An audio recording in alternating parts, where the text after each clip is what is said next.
नमस्कार साथियों, स्वागत करता हूं आप सभी का अपना YouTube channel genius mathematics classes में। तो साथियों, आज हम आप लोगों के लिए लेकर आए हैं सब्जेक्ट हैं क्या है अर्थशास्त्र। ठीक है, आज हम अर्थशास्त्र का ऑब्जेक्टिव लेके आए हैं आप लोगों के लिए। एक क्लास 12th का है, आर्ट बिहार बोर्ड। ठीक है, तो इसमें जो पहला जो मेरा चैप्टर है इसका हम ऑब्जेक्टिव लेके आए हैं। इसमें जितने भी सारे ऑब्जेक्टिव हैं हम यहाँ पे बताएंगे। ठीक है, तो आप लोग इस वीडियो को ज़रूर देखें और अपने दोस्तों के पास शेयर करें। अगर हमारे चैनल को आप लोग सब्सक्राइब नहीं किए हैं तो आप लोग सबसे पहले जाकर मेरे चैनल को सब्सक्राइब कर लीजिए और लाइक शेयर कर दीजिए, जिससे क्या होगा कि हमारी वीडियो का नोटिफिकेशन आप लोगों को मिलता रहेगा। ठीक है, तो इस चैप्टर का ऑब्जेक्टिव जो भी है यहाँ पे हम बताने वाले हैं। अगर लगता है आप लोगों को कि हमें कोई भी सब्जेक्ट में दिक्कत है, हमें उस सब्जेक्ट में याद नहीं है, तो आप लोग सबसे पहले क्या कीजिए कि उस सब्जेक्ट का तैयारी कीजिए अच्छी तरह से। उस सब्जेक्ट पे क्या कीजिए, थोड़ा ज़्यादा फोकस कीजिए। अगर जो आप लोगों का सब्जेक्ट मान चलिए अर्थशास्त्र में आप वीक हैं, आपको याद नहीं है उस सब्जेक्ट में, तो सबसे पहले क्या कीजिए कि अर्थशास्त्र में चाहे आपका जो भी सब्जेक्ट हो, हिस्ट्री, पॉलिटिकल, ज्योग्राफी, जो भी हो, उसको आप क्या कीजिए कि फोकस कीजिए, फोकस के साथ पढ़िए। उस सब्जेक्ट पे थोड़ा ज़्यादा ध्यान दीजिए, जिससे क्या होगा कि वो सब्जेक्ट आपके कंट्रोल में आ जाएगा। और क्या होगा उससे कि आपका जो है बिहार बोर्ड में अच्छा मार्क्स आ सकता है। तो कोई भी सब्जेक्ट आपको लगता है कि मेरा ये सब्जेक्ट वीक है, कमज़ोर है, तो सबसे पहले आप लोग उन सब्जेक्ट पे काम करना स्टार्ट कर दीजिए। ठीक है, जिससे क्या होगा कि उस सब्जेक्ट में आप अच्छा हो जाएंगे और आपको अच्छा तरीका से याद हो जाएगा, जिससे आपको लगेगा कि हाँ, हमको इस सब्जेक्ट में आप किसी भी प्रकार की डर नहीं है। ठीक है, तो चलिए हम लोग स्टार्ट करते हैं। अगर हमारे चैनल को आप सब्सक्राइब नहीं किए हैं तो सबसे पहले जाकर सब्सक्राइब कर लीजिए, जिससे हमको क्या होगा कि थोड़ा मोटिवेशन मिलेगा कि हाँ, हमारी वीडियो को स्टूडेंट सब देख रहे हैं और लाइक शेयर सब्सक्राइब कर रहे हैं।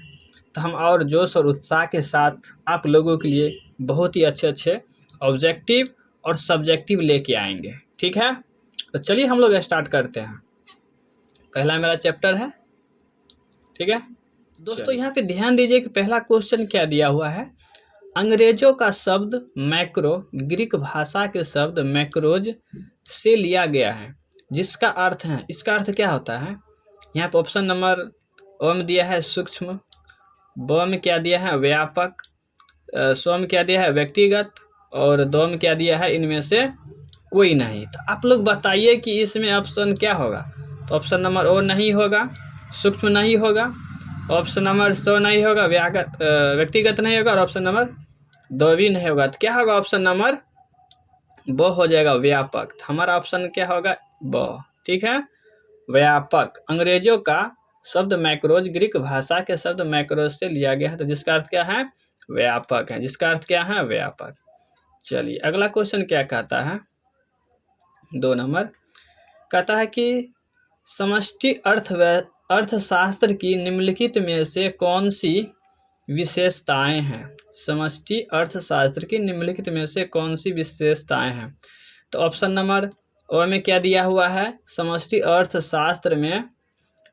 अर्थशास्त्र में राष्ट्रीय आय, कुल रोजगार, सामान्य कीमत स्तर आदि का अध्ययन किया जाता है। ऑप्शन नंबर ब में क्या दिया हुआ है, समष्टि अर्थशास्त्र में संपूर्ण अर्थव्यवस्था से संबंधित नीतियों का अध्ययन किया जाता है। ऑप्शन नंबर 100 में क्या दिया हुआ है, समष्टि आर्थिक चर, समष्टि अर्थशास्त्र विषय सामग्री के महत्वपूर्ण भाग होते हैं।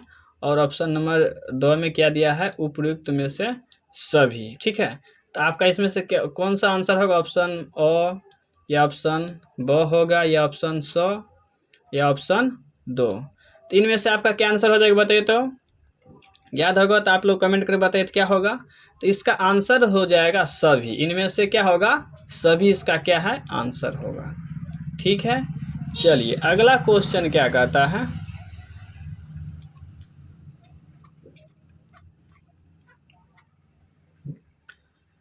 अगला क्वेश्चन यहाँ पे कहता है कि समष्टि अर्थशास्त्र के क्षेत्र में निम्नलिखित में से कौन सा अध्ययन विषय सम्मिलित हैं?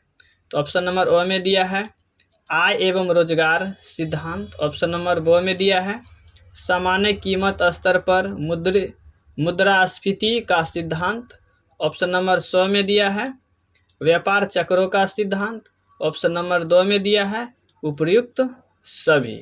तो इसमें क्या होगा आंसर आप लोग बताइए। तो इसमें भी क्या हो जाएगा कि उपर्युक्त सभी, इसका जितना भी आंसर है ऑप्शन अ, ब, स और क्या है द, इनमें से ऑल ऑफ क्या है ऑल द एबव, मतलब इनमें से क्या होगा सभी होगा। ठीक है, तो ये देखिए आप लोग ये ध्यान रखिएगा कि मतलब अगर जो इनमें से सभी दिया है, ठीक है, इनमें से सभी दिया है तो आप लोगों को ये ध्यान रखना है कि 90% चांस है, ठीक है, 99% चांस है कि ऑप्शन सभी होगा इनमें से सभी, क्योंकि अक्सर मतलब जो होता है ना ऑप्शन जो दिया जाता है उपयुक्त सभी, अक्सर 99% रहता है कि यही उपयुक्त में से सभी आंसर होगा। एक आध दो क्वेश्चन में ही आपको देखने को मिलेगा, वो भी नहीं बाय चांस ही मिलेगा आप लोगों को देखने के लिए क्या इनमें से सभी नहीं है, कोई दूसरा ऑप्शन होगा, लेकिन 99% रहेगा कि आपको वही आंसर दिया रहेगा उपयुक्त में से सभी। चलिए अगला क्वेश्चन क्या कहता है व्यापक अर्थशास्त्र की निम्नलिखित में कौन सी उपयोगिता है? ठीक है, तो क्या होगा सरकारी आर्थिक नीति का निर्माण, ऑप्शन नंबर बो में क्या है आर्थिक विकास, ऑप्शन नंबर 100 में है अंतर्राष्ट्रीय तुलनाएं और इनमें से क्या है ऑप्शन नंबर 2 में उपर्युक्त सभी। तो क्या होगा इनमें से बताइए, तो आप लोग बताइए। तो अभी हम क्या बताए हैं कि 99% चांस जो है क्या रहेगा 99% चांस है कि इनमें से सभी रहेगा ना। तो बताइए तो क्या होगा, तो इसका भी क्या होगा आंसर ऑप्शन 2 इनमें से सभी। चलिए अगला क्वेश्चन क्या है समष्टि अर्थशास्त्र की निम्नलिखित में कौन सी सीमाएं हैं? ठीक है, समष्टि अर्थशास्त्र की निम्नलिखित में से कौन सी सीमाएं हैं? तो ऑप्शन नंबर ओ में दिया है सामूहिक अर्थशास्त्रीय विरोधाभास, ऑप्शन नंबर बो में है व्यक्तिक इकाइयों की अवहेलना, ऑप्शन नंबर 100 में है ओ और वो दोनों, मतलब ओ और वो दोनों, और ऑप्शन नंबर 2 में क्या है इनमें से कोई नहीं। तो क्या होगा इसका आंसर क्या होगा, तो ऑप्शन नंबर 100 हो जाएगा ओ और वो दोनों होगा सामूहिक अर्थशास्त्रीय विरोधाभास और व्यक्तिक इकाइयों की अवहेलना।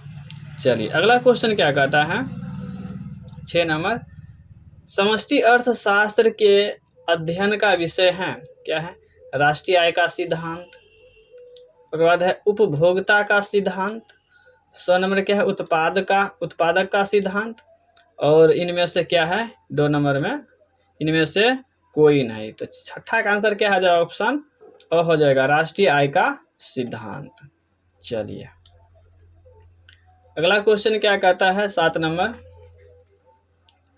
कहता है समष्टि अर्थशास्त्र अध्ययन है, समष्टि अर्थशास्त्र अध्ययन है अर्थव्यवस्था में रोजगार के अवसर का, वस्तुओं की पूर्ति नियम का, स्कूटर में मांग की लोच और बाजार में गेहूं की कीमत। ठीक है, तो इसका आंसर क्या हो जाएगा समष्टि अर्थव्यवस्था का अध्ययन क्या हो जाएगा इसका आंसर, तो ऑप्शन नंबर ओ हो जाएगा अर्थव्यवस्था में रोजगार के अवसर का, अर्थव्यवस्था में रोजगार का अवसर का। ठीक है, 8वां क्वेश्चन देखिए, 8वां क्वेश्चन क्या कहता है सामान्य कीमत स्तर का अध्ययन किया जाता है, सामान्य कीमत स्तर का अध्ययन किया जाता है किसमें व्यष्टि अर्थशास्त्र में, समष्टि अर्थशास्त्र में, दोनों में, और इनमें से कोई नहीं। तो क्या होगा इसका आंसर 8 का, तो ऑप्शन नंबर क्या होगा वो होगा समष्टि अर्थशास्त्र में, क्या होगा समष्टि अर्थशास्त्र में। चलिए 9 नंबर क्वेश्चन हम लोग देखेंगे क्या कहता है, क्वेश्चन कहता है कि रोजगार सिद्धांत का संबंध है, रोजगार सिद्धांत का संबंध है किससे स्थैतिक अर्थशास्त्र से, वैश्विक अर्थशास्त्र से, समष्टि अर्थशास्त्र से, इनमें से कोई नहीं। तो 9 का आंसर क्या हो जाएगा समष्टि अर्थशास्त्र से। क्या होगा? समष्टि अर्थशास्त्र से। 10 नंबर क्वेश्चन क्या कहता है? पूंजी के स्टॉक की वृद्धि कहलाती है, क्या कहलाती है? पूंजी ह्रास, पूंजी लाभ, पूंजी निर्माण, उपयुक्त में से कोई नहीं। तो इसका आंसर क्या होगा? पूंजी निर्माण। ऑप्शन नंबर क्या होगा? 100 होगा, पूंजी निर्माण। ठीक है। 11 नंबर क्वेश्चन क्या कहता है? निम्नलिखित में से कौन सा स्टॉक है? कौन सा स्टॉक है? संपत्ति का, बचत का, उसके बाद क्या है? निर्यात का, 2 नंबर क्या है?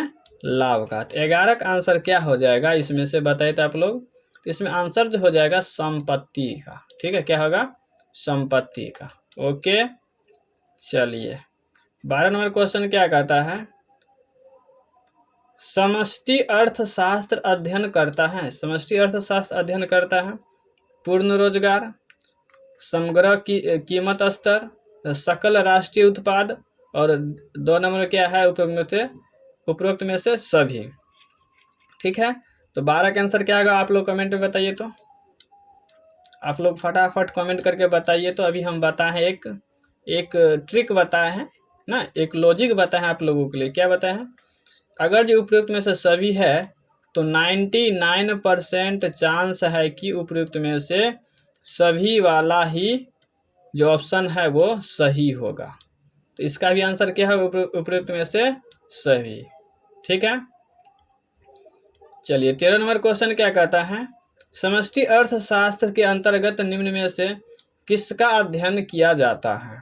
तो राष्ट्रीय आय का, पूर्ण रोजगार का, कुल उत्पादन का, और 2 नंबर क्या है? उपयुक्त में से सभी। तो क्या होगा? उपयुक्त में से सभी। आप लोग फटाफट कमेंट करके बताइए तो मज़ा आ रहा है कि नहीं आ रहा है। अगर जो हमारे चैनल को आप लोग सब्सक्राइब नहीं किए हैं तो सबसे पहले जाकर क्या कीजिए? सब्सक्राइब कर लीजिए। ठीक है, क्योंकि हमको थोड़ा मोटिवेट मिलेगा और हम आप लोगों के लिए और अच्छा वीडियो सब्जेक्टिव का भी जितना भी होगा VVI जो एकदम बिहार बोर्ड में आप लोगों को पूछा जाएगा वैसा क्वेश्चन हम लेके आएंगे। ठीक है, तो आप लोग हमारे चैनल को सब्सक्राइब कर लीजिए और अपने दोस्तों के पास भेजिए, जो भी अगल बगल में है उन सभी के पास भेजिए, जिससे वो भी इसका लाभ उठा सके। ठीक है,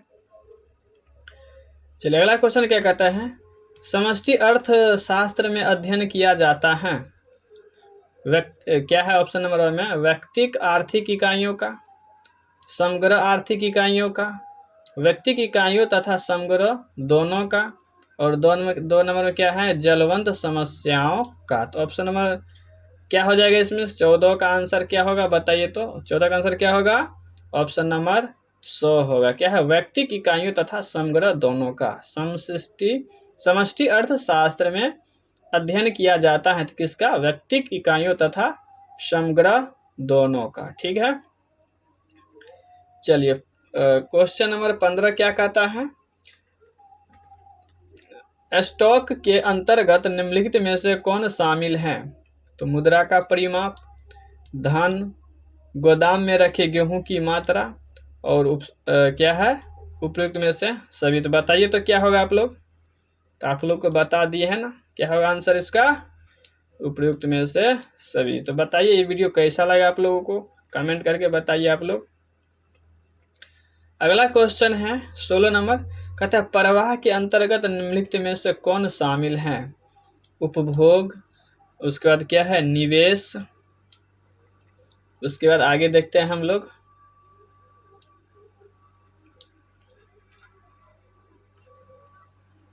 निवेश, उसके बाद क्या है? आय, और 2 नंबर में क्या है? इनमें से सभी। तो इसका आंसर क्या होगा आप लोग बताइए तो। क्या होगा? इनमें से सभी होगा इसका आंसर। ठीक है, इनमें से सभी, जितना भी सारा है उनका सभी होगा आंसर। तो चलिए मेरा जो ऑब्जेक्टिव का क्लास था वो ख़त्म हो गया है। कम ही था ऑब्जेक्टिव और सभी क्या है? इम्पोर्टेंट ऑब्जेक्टिव है।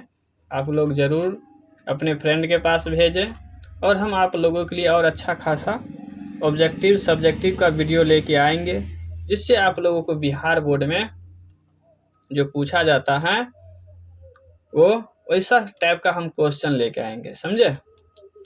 चलिए, तो तब तक के लिए आप लोग अपने स्टडी पे ध्यान दीजिए और अच्छा तरीका से अध्ययन कीजिए, क्योंकि अब आप लोगों के लिए उतना समय नहीं है कि टाइम फालतू का गवाएं, ठीक है। तो आप लोग कोशिश कीजिए कि 90+ नंबर लेके आए हम लोग अपने अपने सब्जेक्ट में, और अपने मम्मी पापा का नाम रोशन करें, क्योंकि इतना दिन तो आप लोग नहीं पढ़े होंगे।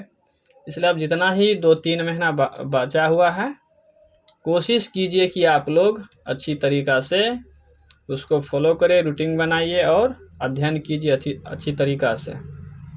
ओके, तो हम लोग मिलते हैं नेक्स्ट क्लास में, ठीक है। नेक्स्ट क्लास में मिलते हैं। चलिए, तब तक के लिए बाय।